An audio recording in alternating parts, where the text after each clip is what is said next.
આમ ત્રણ અવસ્થા પામી અને આપણને ભગવાને કીધું કે તારી અંદર મેં બધું જ સ્થાપિત કરી દીધું. તારે જેવી તારામાં શક્તિ હોય ને એવી શક્તિથી તું આ સૃષ્ટિનો સંચય કરજે અને સુખી થઈ અને તારો સમયને વ્યતીત કરજે. કારણ કે ત્રણ પ્રકારની અવસ્થા આપણને આપી છે. હવે આ અવસ્થા કેવી છે કે બ્રહ્મા, વિષ્ણુ અને મહેશ, આ ત્રણ પ્રકાર એ પુરુષ પ્રધાનને આપવામાં આવી છે. કે બ્રહ્મ સ્વરૂપ એટલે આ બ્રહ્માંડની અંદર સવારના જાગૃત અવસ્થાની અંદર પુરુષ આવે ને એ બ્રહ્માની સ્થિતિ કહેવાય. બ્રહ્માની સ્થિતિ એ સવારે જાગૃત થવાની અવસ્થા છે એ બ્રહ્મા. એટલે આપણે સવારના જાગૃત થઈએ એમાં પુરુષ જાગૃત થાય એટલે સ્વયં બ્રહ્માના સ્વરૂપની અંદર પ્રગટ થાય છે.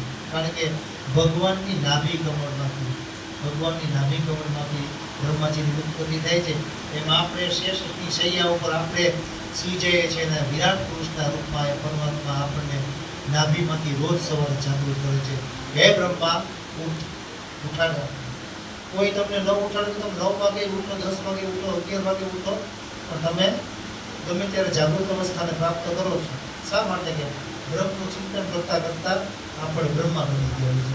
એટલે બ્રહ્માની પ્રાપ્તિ આપણને થાય અને આપણે બધા જાગૃત અવસ્થાની અંદર આવ્યા પછી જે નિત્ય કર્મ, જે બ્રહ્માએ નિત્ય કર્મ પૃથ્વીને બનાવવા માટે કરવામાં આવ્યા હતા એવા પ્રયત્નો આપણે કરી અને આપણા નિત્ય કર્મો બધા પરવારી અને આપણે આપણા પરિવારના પાલન પોષણ કરવા માટે થઈ અને આપણે આપણા જ્યાં કર્મનું સ્થાન હોય એ કર્મના સ્થાનની અંદર આપણે જતા રહીએ છીએ.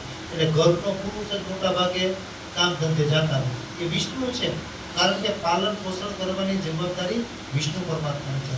આ સૃષ્ટિ ઉપર ભગવાનને આવવા માટે તો દેવી ઉપાસક પરમાત્માને બનવું પડ્યું હતું. માયાને લઈને પરમાત્મા સ્થાપિત થયા. માયા અને ભગવાન આ સૃષ્ટિ ઉપર આવ્યા હતા અને એ માયા સ્વરૂપી માયા દેવીએ પરમાત્માને કીધું કે હે વિષ્ણુ, તમારી જવાબદારી આ પૃથ્વીનું પાલન પોષણ કરવાની છે. એટલે એ વિષ્ણુ પરમાત્માએ એ સ્વરૂપને આપણામાં સત્વગુણ, રજોગુણ અને તમોગુણ દ્વારા આપણી અંદર સ્થાપિત કર્યા છે. સાત્વિકતાનો ભાવ આપણે આવે ને ત્યારે આપણે સમજી લેવાનું કે આપણામાં હવે સત્વગુણની પ્રાપ્તિ થઈ છે. આ સત્વગુણની પ્રાપ્તિ થતાં સદ વિચારોની ઉત્પત્તિ થાય છે. બ્રહ્માજી બની ગયા પછી વિષ્ણુ ભગવાન બનવા માટે થઈ અને પરિપાલન કરવા માટે પોતાના પરિવારના પાલન પોષણ કરવા અર્થે એ કામ અંતે નીકળી જાય છે. કારણ કે એ એના ઘરનો સમસ્ત ઘરનો વિષ્ણુ પરમાત્માનું એક સ્વરૂપ છે. એટલે એ કમાવા માટે જાય છે. કમાયેલું ધન લઈ અને ઘરની અંદર